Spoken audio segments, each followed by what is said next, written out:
တခါကြီးကြလို့ရှိရင်နိုးဆိုပြီးတိုင်းနည်းနည်းပြစ်ကနေထွက်တတ်ပါတယ်ဒါယောဂမဟုတ်ပါဘူးဒါကိုကျွန်တော်တို့ဝင်သွားနေပြီဆိုတော့ဘုရားစီတွေမလို့အဖက်ပေးတာတွေတွေ့နေရပါတယ်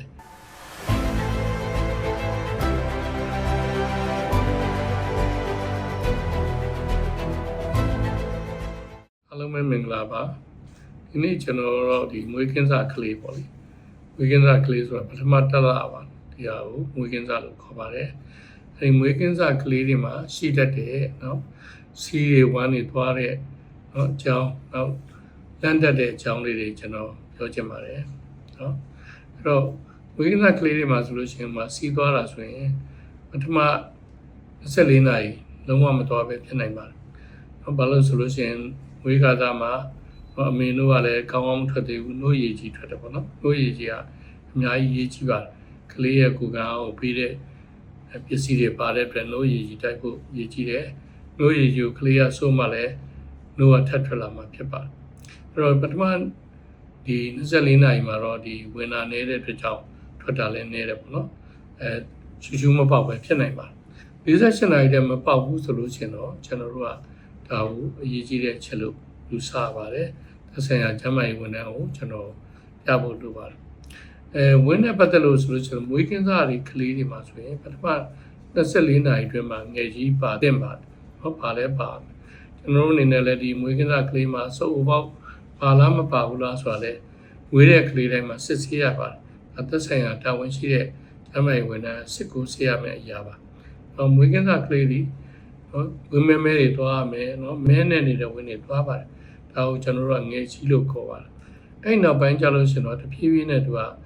အယောင်ပေါ့နော်စိမ့်ဒီဖြစ်စေဝါရောင်ဖြစ်စေအဲ့လိုတဖြည်းဖြည်းပြောင်းသွားပါတယ်နော်ဒါရပိုင်းအတွင်းမှာပြောင်းသွားလိမ့်ရှိပါတယ်နောက်တစ်ခါမိခင်တို့တိုက်ကျွေးတဲ့ကလေးတွေမှာပေါ့နော်မိခင်တို့တိုက်ကျွေးတဲ့ကလေးတွေမှာဆိုရင်ဝင်းကပျော့နဲ့ခဏသွားတတ်ပါတယ်နော်တခါကြီးကြလို့ရှိရင်နိုးဆိုပြီးတိုင်းနည်းနည်းပြစ်ကနေထွက်တတ်ပါတယ်ဒါယောဂမဟုတ်ပါဘူးဒါကိုကျွန်တော်တို့ဝင်သွားနေပြီဆိုတော့ဘုရားစီတွေမလို့အဖက်ပေးတာတွေတွေ့နေရပါတယ်ဒါဒီမှားယွင်းတဲ့ချက်ဖြစ်ပါတယ်နောက်မိခင်တို့တိုက်ကျွေးတဲ့ကလေးတွေမှာဝင်းလဲချုပ်တတ်ပါတယ်နော်မိခင်တို့တစ်မျိုးတည်းပဲတိုက်တဲ့ကလေးတွေမှာတစ်ခါလေကြာဝင်မသွားဘူးဖြစ်တတ်တယ်ကျွန်တော်တို့တပတ်လောက်ဝင်သွားတဲ့ဒီဘာမှမလုပ်ပါဘူးနော်ကျွန်တော်အနေနဲ့ဒါဒီမိခင်တို့တွေမှာပါတဲ့ပစ္စည်းတွေအကုန်လုံးဒီကလေးအတွက်လိုအပ်နေလို့အကုန်ဆုပ်ယူလို့ပဲယူဆပါတယ်ကလေးကဘိုင်းနာပြီးငိုတာတို့ဗိုက်ကြီးတင်းလာတာတို့မရှိဘူးဆိုရင်ကျွန်တော်တို့ဘာမှမလုပ်ပါဘူးနောက်တစ်ခုကလန့်တတ်တာပေါ့နော်သူကကလေးတွေကအတန်တစ်ခုကြားရင်ဖြစ်ဖြစ်ဒီနေ့ဝုန်းနဲ့ကြားလိုက်တဲ့အခါလန့်သွားတယ်လက်နဲ့ပဲလုံးချင်ပဲကားပြီးတော့ကားကြလဲអော်ပါတယ်နော်အဲ့လိုလန့်တာကိုကျွန်တော်တို့ကစိတ်ပညာခေါ်ရ moral reflex ကိုခေါ်ပါတယ်အဲ့ဒါဆိုလို့ရှိရင်မိဘတွေကအရန်စိုးရိမ်တယ်ပေါ့နော်သူကခါလဲရင်ပတ်လေးပေါ်လက်ကလေးတင်ထားပြီးတော့အမြဲတမ်းဆိုရင်ကြောင်းကြတယ်ပေါ့နော်လက်မြတ်အမှန်တော့ကောင်းတဲ့ကလေးကလန့်ရမှာဖြစ်ပါတယ်ကျွန်တော်တို့ကဒီ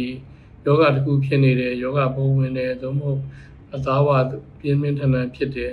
တိတ်ပြီးတော့ဒါမစေသေးတဲ့ကလေးတွေမှာဒါစားလို့မရပါဘူးဒီလက်နဲ့ဥစ္စာလည်းနည်းနည်းအသက်ကြီးသွားတဲ့အခါမှာဥပမာ3လလောက်ဆိုပျောက်သွားပါအဲ့တော့ဒီမွေးကင်းစကလေးမှာလန့်တာဒီလဲဘာမှမထူးဆန်းတဲ့သဘာဝတစ်ခုဖြစ်တယ်ဆိုတာကိုကျွန်တော်တို့ရှင်းပြချင်ပါတယ်